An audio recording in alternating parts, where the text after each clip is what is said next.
agama ini dijaga oleh Allah. Bagaimana cara Allah menjaga?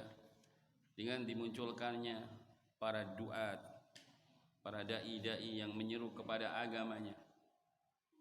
Sekali lagi saya ulang, menyeru kepada apa? Agamanya. Menyeru kepada al-Islam. Bukan menyeru kepada maaf kelompoknya, bukan menyeru kepada partainya atau yang lainnya, tapi menyeru kepada agamanya. Itulah ciri dakwah yang benar. Sebagaimana disebutkan dalam surah Yusuf, "Qul hadhihi sabili ad'u ila Allah ala basiratin ana wa man ittaba'ani wa subhanallah wa ma ana minal musyrikin." Katakanlah wahai Nabi Muhammad, hadhihi sabili, ini adalah jalanku. Apa jalannya Nabi? Ad'u ila Allah, aku berdakwah menyeru manusia di jalan Allah ala basirah. Ala basirah, di atas ilmu dan keyakinan. Ana wa man ittaba'ani, saya dan para pengikutku. Ma'tuf kepada ad'u ila Allah ala basirah. Saya dan para pengikut Nabi, mereka orang-orang yang juga berdakwah ke jalan Allah dengan ilmu dan keyakinan yang benar. Jadi itulah agama. Allah menjaga agama ini dengan dimunculkannya para duat, para dai-dai yang mereka menyeru manusia di jalan Allah. Waqad takaffala bi nasrihim wa ta'yidihim wa i'anatihim. Bahkan Allah juga menjamin dan menolong mereka, para dai-dainya, menguatkan mereka dan membantu mereka. Karena itu seorang dai tidak usah takut. Selagi dia benar, di atas tuntunan yang benar, mendakwahkan sesuatu yang benar, pasti Allah akan menolongnya. Pasti Allah akan membantunya. Karena dia berjalan di jalan Allah Subhanahu wa taala. Ya, tidak usah takut. Ya. Nabi sallallahu alaihi wasallam terbukti bagaimana Allah memberikan penjagaan kepada beliau dari segala musuh-musuhnya. Dan juga para ulama, para imam-imam kaum muslimin, mereka berjalan di atas jalan ini dan mereka selalu ditolong oleh Allah Subhanahu wa taala. Nah, yang kedua, annama yanduru al-mu'min min khairin fil akhirah a'dhamu mimma yukhassiruhu fid dunya. Apa yang ditunggu, apa yang dinanti-nanti orang beriman dari kebaikan di akhirat itu lebih besar dan lebih agung dari apa yang didapatkan di dunia. Karena itu Bapak Ibu, jangan terpersona dengan dunia. Jangan terkecoh dengan dunia.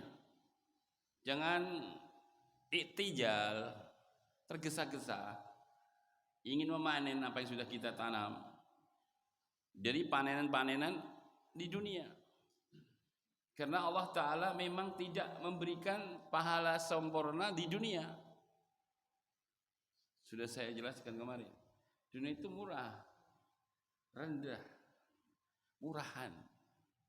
Makanya Allah tidak akan memberikan orang-orang yang berjalan di atas jalannya ini pahala-pahala yang murah. Tapi yang dinanti orang beriman dari pahala kebaikan nanti di akhirat.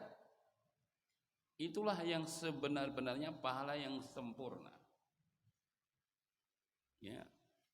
Kullu nafsin dha'iqatul maut wa innama tuwaffawna ujurakum yaumal qiyamah. Setiap jiwa pasti akan mati dan sungguh kalian akan disempurnakan pahala kalian nanti pada hari kiamat. Allah juga berfirman dalam hadits qudsi, a'dadtu li ibadiyas salihin, ya, aku telah siapkan, bukan aku telah berikan, bukan. A'dadtu, aku telah siapkan terhadap hamba-hambaku yang soleh. Syaratnya harus soleh atau solihah. Apa-apa yang mata belum pernah melihat, apa-apa yang telinga belum pernah mendengar, bahkan belum pernah terbesit dalam hati-hati manusia. Apa itu? Surga Allah. Allah sudah siapkan. Ya Allah nggak berikan sekarang. Kita hanya diperintah terus beramal dan bersabar. Sabar. Karena modalnya cuma itu, amal dan sabar. Kalau nggak ada amal, nggak ada sabar, jangan berharap surga. Jangan berharap surga. Surga itu isinya orang-orang yang sabar semua. sabar terus di atas ketaatan dalam segala kondisi. Jangan taat ketika sedang tidak punya duit, ketika pailit, ketika bangkrut, dekat sama Allah, rajin ke masjid, ya bagus.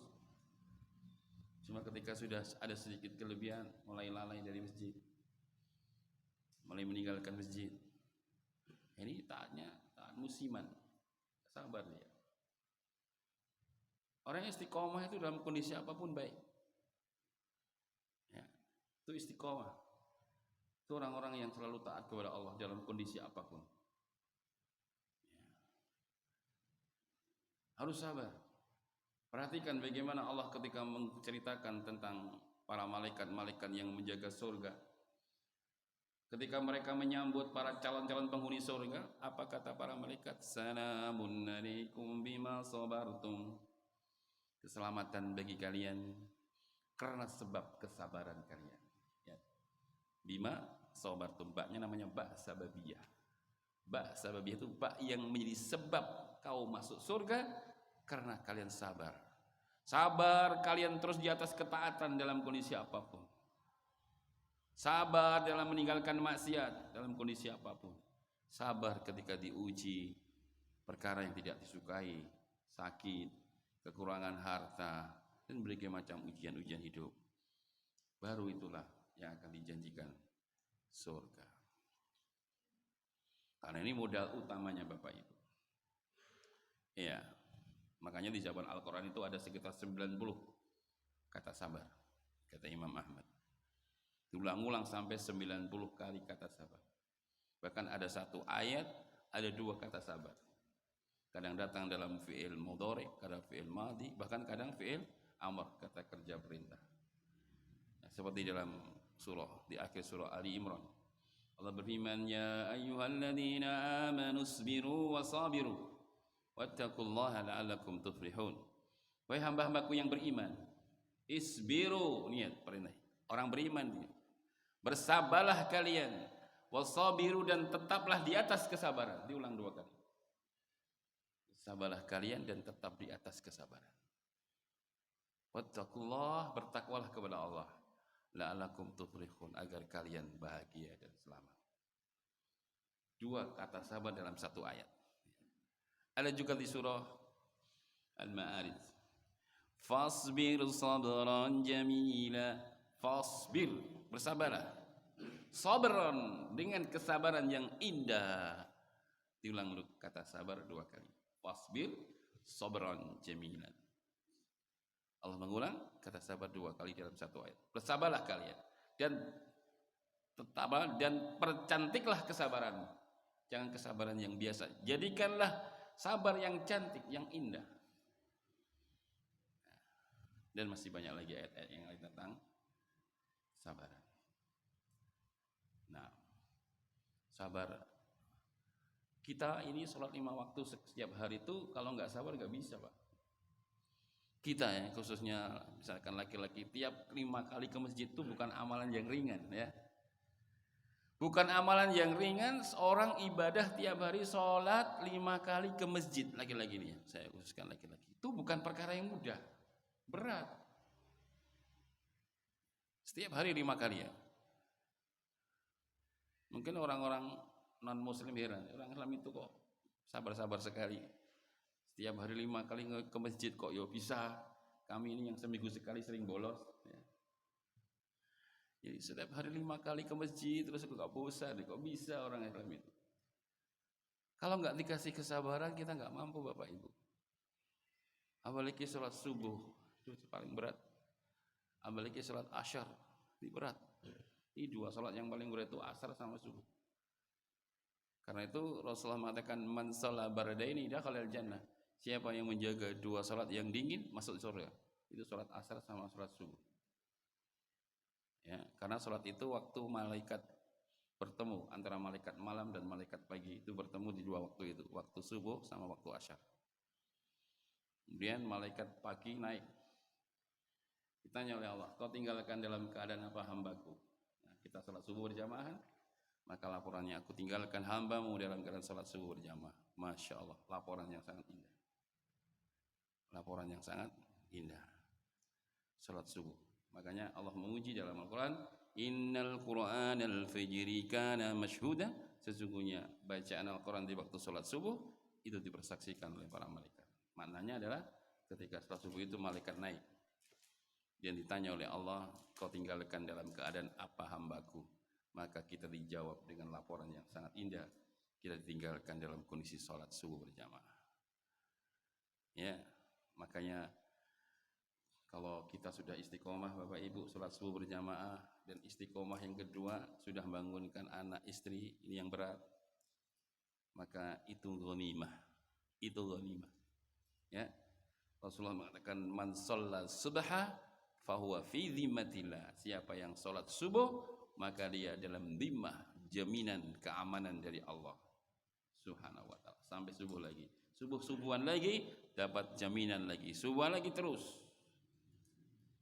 Subhanallah. Salat subuh. Ya. Nah, itu butuh kesabaran.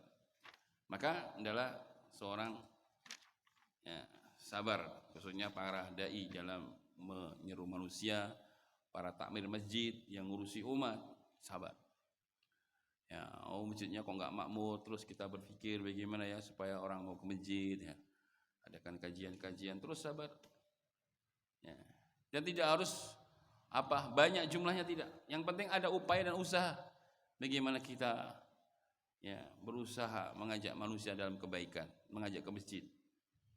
Ya, kalau perlu kadang korban tenaga, korban harta kadang juga ya. Gak usah, gak apa-apa. Itu amalan yang sangat mulia. Innama ya'muru masajidallaha man amana billah wal yaumil akhir. Hanyalah orang-orang yang makmurkan masjid Allah itulah orang-orang yang benar-benar beriman kepada Allah dan hari akhir. Allah kasih kata innama. Innama itu dalam bahasa Arab namanya yufidu al-hasr, makna memberikan pembatasan maksud. Ya, pembatasan maksud. Innama ya'muru masajidallah, hanyalah, tiada lain gitu kalau bahasanya. Yang memakmurkan masjid Allah itu adalah orang-orang yang benar-benar beriman kepada Allah dan hari akhir. Ini yang memuji Allah, yang mengasih rekomendasi tazkiyah Allah sendiri. Ya. Hanyalah, tiada lain. Yang memakmurkan. Memakmurkan masjid itu ada dua kata para ulama. Memakmurkan masjid itu ada memakmurkan secara khisiah, itu materi masjidnya. Materinya dimakmurkan, dimati Pak. Habis juga baterainya ini.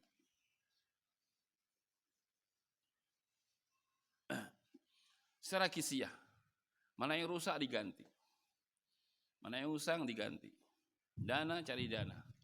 Maka seluruh harta yang disumbangkan untuk masjid, fisik masjid itu semua amal jariah.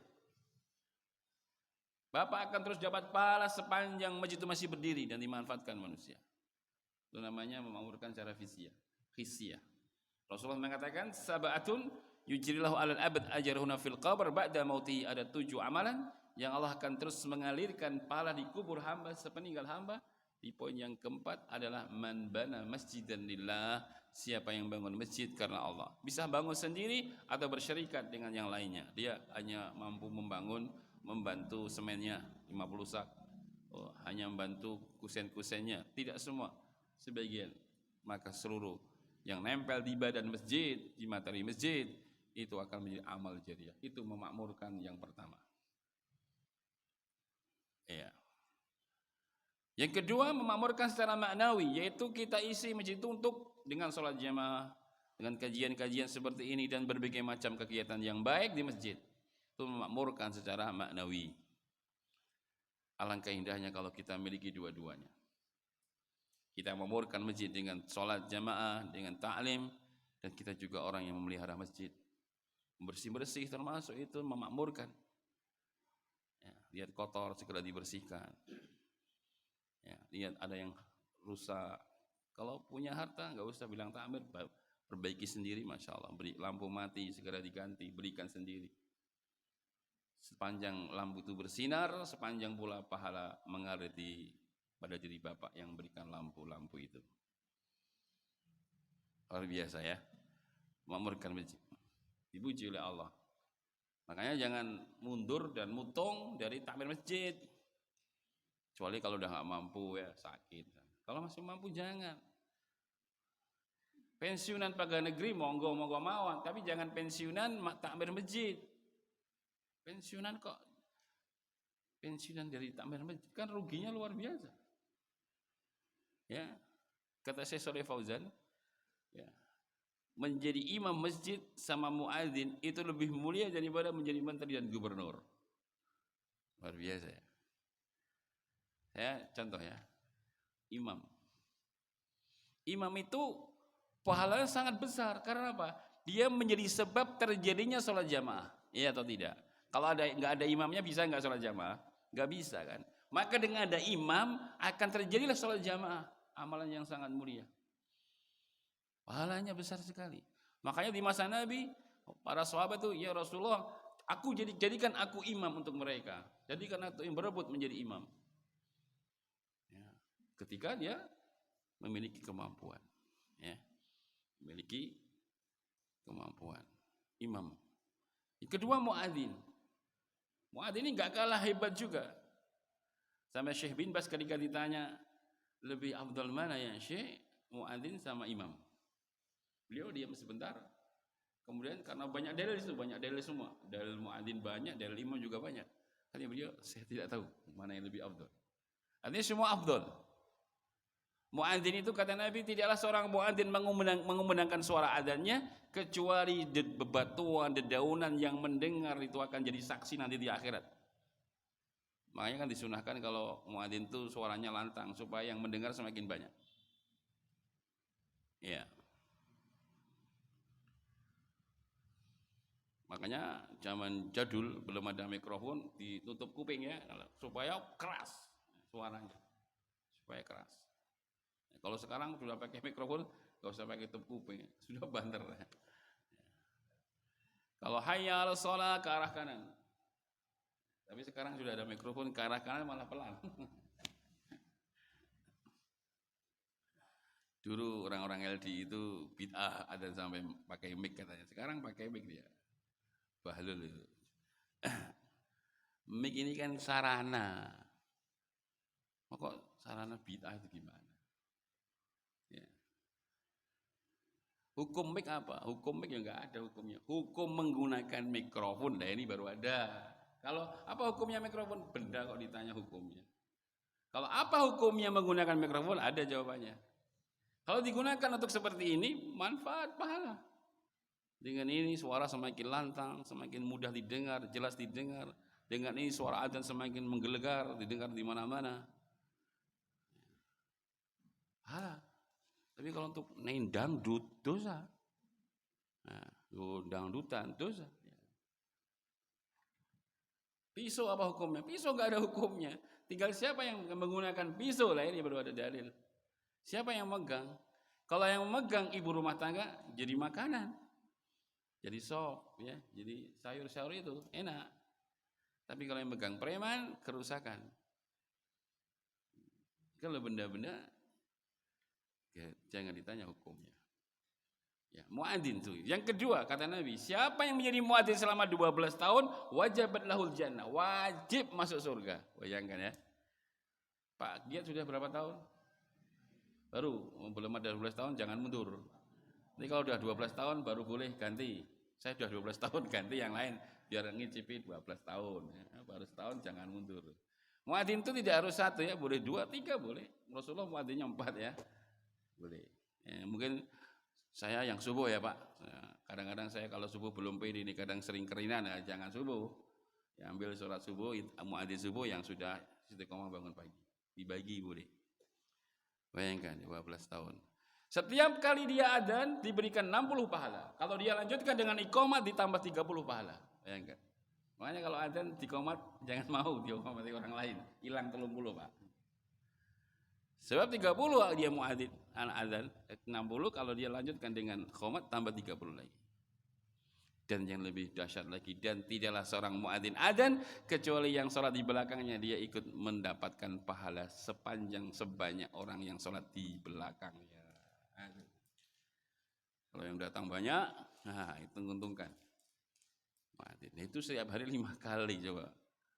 Gak bisa dibayangkan bagaimana besarnya pahala muadzin sama imam. Ya. Apalagi semua yang menjadi takmir masjid semua pahalanya besar. Yang tukang bersih-bersih jangan meremehkan. Rasulullah pernah datang di suatu masjid, mendapati seorang ibu-ibu yang suka bersih-bersih masjid. Satu saat Nabi datang lagi, gak ketemu sama ibu-ibu itu. Tanya, mana ibu-ibu yang biasa bersih-bersih masjid? Qad matat ya Rasulullah, telah mati ya Rasulullah. Kenapa kalian gak beritahu aku? Mana kuburnya? Ya Rasulullah. Maka Rasulullah pun mendatangi kuburnya dan menyolatkan salat jenazah di atas kuburnya. Muliakan Nabi. Ibu-ibu yang suka bersih-bersih masjid. Jangan meremehkan jadi tukang bersih-bersih masjid. Membersihkan kok membersihkan rumah Allah, ya ya? Bangga enggak? Bangga Pak. Misalkan, saya dari mana Mas? Saya habis bersihkan rumah Pak Wali Kota loh. Bangga, Pak Wali Kota ya bangga. Ya. Kur bersihkan rumah Pak Wali Kota bangga ya. Ini bersihkan rumah Allah enggak bangga? Innalillahi wa inna ilaihi raji'un. Bangga, bersihkan rumah Allah bangga. Kira-kira bagaimana nih jasanya di akhirat Allah memberi? Ya. Bagaimana besarnya pahala yang Allah akan gaji? Ya, di akhirat orang-orang yang bersih-bersih masjid, membersihkan rumah Allah Ta'ala. Apapun Bapak Ibu, makanya jangan keluar jadi takmir. Saya sudah ganti saja yang lain. Kecuali kalau kita nggak mampu, silahkan. Kalau mampu jangan mutung Pak. Rugi jenengan, ruginya banyak sekali. Saya pernah nyampaikan ini di Masjid Coloma itu, setelah selesai ada Pak polisi nemui saya. Saya nyesel keluar set gitu. Nyesel Pak. Saya dulu pernah ada masalah, akhirnya saya mutung. Alah Pak, mutung kok jadi takmir. Ini sabar saja. Nah, saya nyesel sekarang. Ya, masuk lagi aja jadi takmir. Ngurusi rumah Allah Bapak Ibu. Takmir innama ya'muru masajidallah. Jadi Allah kasih rekomendasi, hanyalah tiada lain orang-orang yang benar-benar beriman kepada Allah dan hari akhir, itulah orang yang memakmurkan masjid. Ya. Nah, kemudian yang ketiga, wa'dun minallahi jalla wa ala li ibadihi as-salihin alladzina yaqumuna bi syari'atihi wa yad'una ila dinihi bi annahu sayu'tihim min khairati ma yaj'aluhum yardawna 'anillah. Yang ketiga, wa'dun minallah, janji dari Allah Ta'ala kepada hamba-hambanya yang salih, yaitu hamba-hamba yang menegakkan syariat Allah dan menyeru kepada agamanya, maka Allah akan siapkan mereka pahala yang banyak, kebaikan yang sangat banyak, yang menjadikan mereka ridho dengan Allah nanti di akhirat. Karena mendapatkan apa? Pahala. Tapi sekali lagi Bapak Ibu, janji-janji Allah itu masih nanti. Ya, masih nanti. Dan butuh kita kesabaran. Allah enggak akan memberikan pahala sekarang. Sudah saya katakan, dunia itu murah. Allah tidak akan memberikan hamba-hamba yang beriman dengan harga murah. Adapun sekarang Allah berikan kita kenikmatan, rezeki, kesehatan, dan itu hanya cicipan saja dari apa yang telah kita lakukan dari amal ketaatan. Nabi kita mengatakan, innal kafira idza amilat hasanatan ut'imu tu'matan fid dunya. Sesungguhnya orang kafir itu kalau beramal baik, berbuat kebajikan, maka Allah langsung beri kontan pahala-pahala mereka di dunia. Beri kontan sekarang, langsung. Ya. Karena mereka berbuat kebaikan. Nah, bagaimana cara Allah memberikan pahala kepada orang kafir? Diberikan oleh Allah kesehatan. Diberikan oleh Allah keluasan rezeki. Ya, semuanya. Dilancarkan usahanya misalnya. Iya. Orang-orang Cina itu banyak yang berhasilkan usahanya, kenapa? Orang Cina itu memuliakan ibunya, bapaknya dan orang tuanya dimuliakan. Mereka berbakti banget itu sama ibunya. Karena itu Allah balas keberhasilan dalam usaha bisnis mereka. Karena dia berbuat baik kepada orang tuanya. Allah langsung memberikan kontan di dunia. Tapi mereka orang-orang yang tidak ada bagian di akhirat kecuali neraka karena nggak ada iman. Karena memang mereka berbuat demikian hanya ingin cari dunia. Man kana yuriduna dunya al-dunya, ya. Siapa yang menginginkan pahala dunia, maka Allah Subhanahu wa taala akan memberikan. Ya, walam wahum yubkhasun, dan mereka tidak akan dirugikan. Ya, tapi ulaika alladziina laisa lahum fil akhirah illa nar wa habitat ma sana'u fiha wa batalu ma kanu ya'malun. Tapi mereka itulah orang-orang yang tidak ada bagian di akhirat kecuali neraka. Dan akan lenyap dan hilang seluruh apa yang mereka telah upayakan. Karena memang mereka beramal untuk dunia. Maka Allah beri apa yang Dia inginkan. Ya. Ammal mu'min, kata Nabi, adapun orang beriman, idza amila hasanah, apabila dia berbuat kebajikan, Allah menyimpan amal itu di akhirat. Dan Allah akan berikan di dunia ini rezeki dan yang lainnya karena ketaatannya. Tapi intinya Allah tahan. Nah, yang ditahan itulah yang nanti akan diberikan di akhirat. Dan Allah tidak memberitahukan. Ya, fala ta'lamu nafsum ma ukhfiya lahum min qurrati a'yun jazaa'an bima kanu ya'malun. Tidak ada satupun hamba dan jiwa yang mengetahui dari berbagai macam nikmat-nikmat surga yang Allah janjikan kepada orang beriman sebagai balasan apa yang mereka amalkan. Tapi ditahan dan enggak diberitahu sekarang. Ya, makanya jangan ingin melihat bidadari sekarang. Ketemu. Sampai kalau diturunkan jadi masalah nanti. Andai kata bidadari diturunkan satu saja, nanti bapak-bapak lihat bidadari terus nggak mau kerja. Ngapain kerja? Aku ingin sholat terus saja lah. Saya sudah nggak mau kerja, saya terfitnah saya dengan bidadari. Ya jelas, nggak bisa kerja nanti. Bayangan kecantikan bidadari juga bisa hilang. Makanya nggak diturunkan sama Allah. Jadi masalah nanti. Ya, bayangkan kata Nabi. Kalau bidadari diturunkan ke dunia, betisnya itu akan menyinari jagat. Betisnya itu, karena putihnya. Dikasih baju rangkap 70, masih tembus cahaya betisnya. Baju 70, 1, 2, 3. Sampai 70 masih keluar cahaya putihnya betis bidadari. Bisa digambarkan itu cantiknya? Bisa, makan gak usah ingin segera turun bidadari. Nanti dicuri Joko Tarub, selendangnya gak bisa terbang. Barakallahu fikum ya Pak Ibu. Pahala itu Allah janjikan, kita imani saja dibarengi dengan amal. Jangan cuma iman tapi gak ngamal, sama saja ini. Tarjun najata walam tasruk masalikaha inna safinata la tajri 'alal yabas. Kata Abu Aliyah, ya. Beliau mengatakan, engkau mengharapkan keselamatan, namun engkau enggak menempuh jalan keselamatan. Ingat, perahu itu tidak akan pernah berjalan di daratan. Kau ingin surga, tapi enggak pernah beramal ke surga. Enggak akan sampai. Kau ingin selamat ke neraka, amal neraka kau lakukan semua. Tarjun najat walam tasruk masalikaha. Engkau ingin selamat, tapi jalannya enggak kau tempuh. Perahu itu kalau di daratan begegek saja, enggak bisa kemana-mana. Kalau hanya khayalan-khayalan, bayang-bayangkan indahnya surga, nanti bagaimana bidadarinya, tapi nggak pernah beramal, ya jangan berharap. Itu namanya tulul amal, panjang angan-angan. Ya, jadi itu tanda-tanda sulul khatimah. Ngangan-ngangan tok tapi nggak mau beramal. Ingin kaya tapi malas kerja. Bangun selalu siang. Bagaimana bisa dapat rezeki? Pagi-pagi itu sumber rezeki. Rasulullah mendoakan, Allahumma barik li ummati fi bukuriha. Ya Allah, berkailah waktu pagi bagi umatku. Jadi waktu pagi itu waktu berkah bagi orang-orang beriman. Keberkahannya waktu pagi itu semua. Makanya ada seorang sahabat bernama Sohri, seorang pedagang. Setelah mendengar Nabi mengatakan, Allahumma barik li ummati fi bukuriha, ya Allah berkailah untuk umatku waktu pagi mereka. Beliau selalu mengawali transaksi jual belinya di waktu pagi. Sehingga beliau menjadi pedagang yang kaya raya. Istilah pagi habis sholat, habis qiraah, baca Al-Quran. Yang dagang online segera tawarkan dagangannya, bismillah. Dijual ini, dijual itu. Pagi-pagi dia syarikat. Orang bilang pagi-pagi sudah nawarkan dagangan, ben.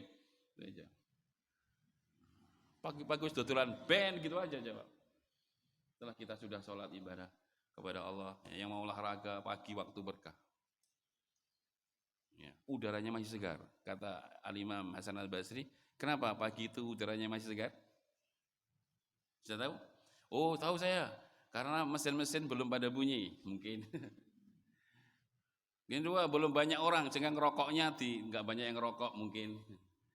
Tapi kata Hasan Al-Basri, karena waktu pagi itu orang munafik masih ngeleker. Tahu ngeleker?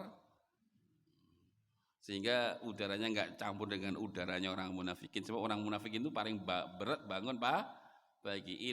Asqalu salat indal munafikin salatul fajr wal atamah. Salat yang paling berat bagi orang munafik salat subuh sama salat isya. Nah, sehingga orang munafik masih tidur. Sehingga yang bangun itu orang-orang yang soleh-soleh saja. Sehingga udaranya masih seger sebab belum banyak yang ngisap, khususnya orang-orang munafik. Itu penafsiran Hasan al-Basri rahimahullahu taala. Ya Pak ya, jelas. Maka apa? Lihat. Yang ketiga tadi, Allah menjanjikan kepada hamba-hamba yang soleh yang menegakkan syariat, ya, menjalankan syariat, ya, dan mereka menyuruh ke agama Allah berdakwah atau menjadi kalau nggak bisa berdakwah menjadi donatur dakwah supaya hartanya ikut dapat pahala jariah. Kalau nggak bisa dakwah dengan ilmu atau dengan harta, jadilah orang yang mengurusi dakwah. Jadi panitia dakwah supaya seluruh yang menjadikan sebab tersebarnya ilmu kita juga mendapatkan amal jariah, ya. Kemudian dari amal-amal yang lainnya semua akan dijanjikan. Satu lagi. Yang keempat, tadkiru bi ni'amillah yang disabiqah al-abad. Ya. Adalah seorang itu tadkir, banyak mengingat-ingat nikmat Allah yang telah Allah berikan kepada kita di masa-masa yang sudah berlalu. Tadi, wa bi ni'mati rabbika fahadis. Di akhir ayat Allah berfirman, maka dengan nikmat Tuhanmu ceritakanlah. Menceritakan nikmat itu untuk mengingat sang pemberi nikmat. Ya, kita misalkan mau menyalakai manusia, mau berbuat jelek kepada manusia. Ternyata orang yang kita sakit itu, orang itu dulu pernah membantu saya. Jadi gak kita nyelakiti, kita tahan. Gak jadilah orang itu dulu pernah membantu saya waktu saya demikian.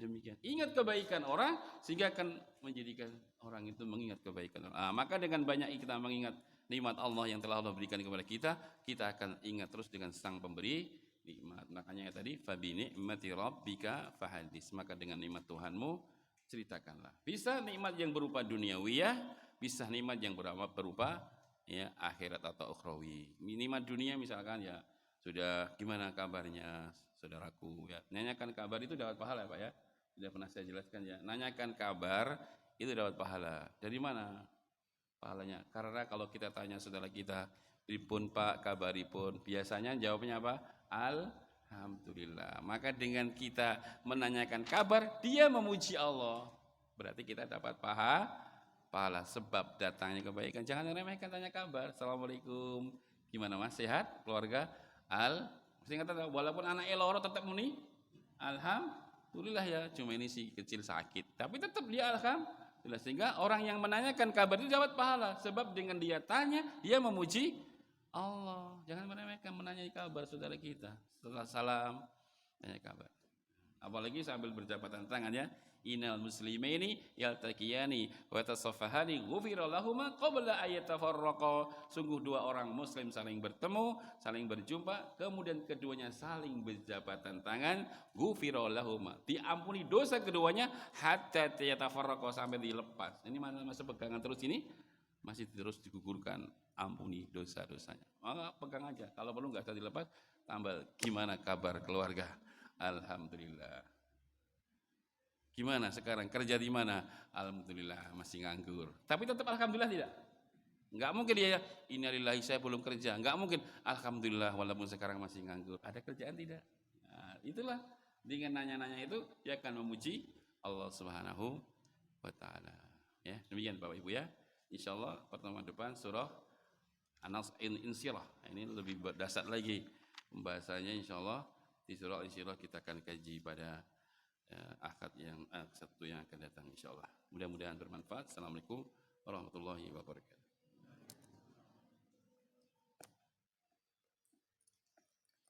Muadzin saya sudah memanggil.